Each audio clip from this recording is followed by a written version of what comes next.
मुश्किलों में फंसी केंद्रीय मंत्री स्मृति ईरानी। आरटीआई से हुआ बड़ा खुलासा। स्मृति ईरानी के पति जुबिन ईरानी से जुड़ी फर्म से गोवा कैफे को मिला लाइसेंस। स्मृति ईरानी ने दिल्ली हाई कोर्ट को बताया था कि उनकी बेटी की गोवा के सिली सोल्स कैफे और बार में कोई नहीं है हिस्सेदारी। स्मृति ने कहा था कि गांधी परिवार के खिलाफ बोलती हूं, इसीलिए बेटी को बनाया गया है निशाना।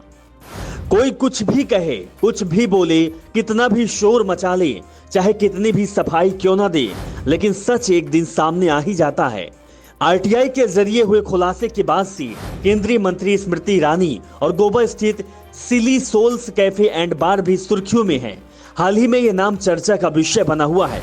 अब इस विवाद में नया मोड़ आ गया, साथ ही ये भी मामला फिर से तूल पकड़ सकता है। अब की बार स्मृति ईरानी का बचना मुश्किल है। दरअसल स्मृति ईरानी का परिवार सिली सोल्स कैफे से जुड़े होने से अभी तक इनकार करता रहा है, लेकिन आरटीआई से जो खुलासा हुआ उससे स्मृति ईरानी को लेकर राजनीति फिर तेज होने के आसार हैं। आरटीआई से बात सामने आई है कि सिली सोल्स कैफे जिस कंपनी के नाम से है वह स्मृति ईरानी के पति जुबिन ईरानी की कंपनी की साझेदारी में है। जुलाई 2022 में गोवा आबकारी विभाग ने इस संबंध में कैफे को नोटिस जारी किया था।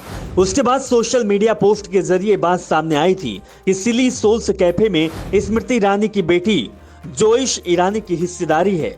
लोग पूछ रहे थे कि क्या जोइश ईरानी कैफे की मालकिन है। इस मसले पर विवाद तूल पकड़ने के बाद केंद्रीय मंत्री ने इससे पारिवारिक स्वामित्व से इनकार किया था। केंद्रीय मंत्री स्मृति ईरानी ने दिल्ली उच्च न्यायालय को बताया था कि उनके बेटी की गोवा के असगांव में स्थित सिली सोल्स कैफे और बार में कोई हिस्सेदारी नहीं है। हालांकि महिला और बाल विकास मंत्री को उस वक्त आलोचना का सामना करना पड़ा था। ऐसा इसलिए क्योंकि गोवा के आबकारी विभाग ने कहा था कि सिली सोल्स कैफे और बार ने अपने शराब का लाइसेंस गैर कानूनी तरीके से नवीनीकरण करवाया है। दिल्ली हाई कोर्ट के आदेश के बाद अगस्त में मामला दब गया था। अब आरटीआई के जरिए बात सामने आई है कि गोवा के असगांव में Silly Souls cafe and bar को जारी किया गया food and drugs licence eat tall food एवं beverage limited liability partnership LLC के नाम से है। ये कंपनी केंद्रीय मंत्री स्मृति ईरानी के पति जुबिन ईरानी से संबंधित है। इस मामले को लेकर कांग्रेस, भाजपा और स्मृति ईरानी पर हमलावर है। लेकिन अब देखने वाली बात यह होगी कि केंद्रीय मंत्री स्मृति ईरानी अब इस मामले को लेकर क्या सफाई देती हैं। क्या जिस तरीके से अगस्त महीने में उन्होंने सफाई दी थी कि मेरी बेटी का नाम गलत तरीके से जोड़ा जा रहा है, गांधी परिवार के खिलाफ बोलती हूँ, इसीलिए निशाना बनाया जा रहा है।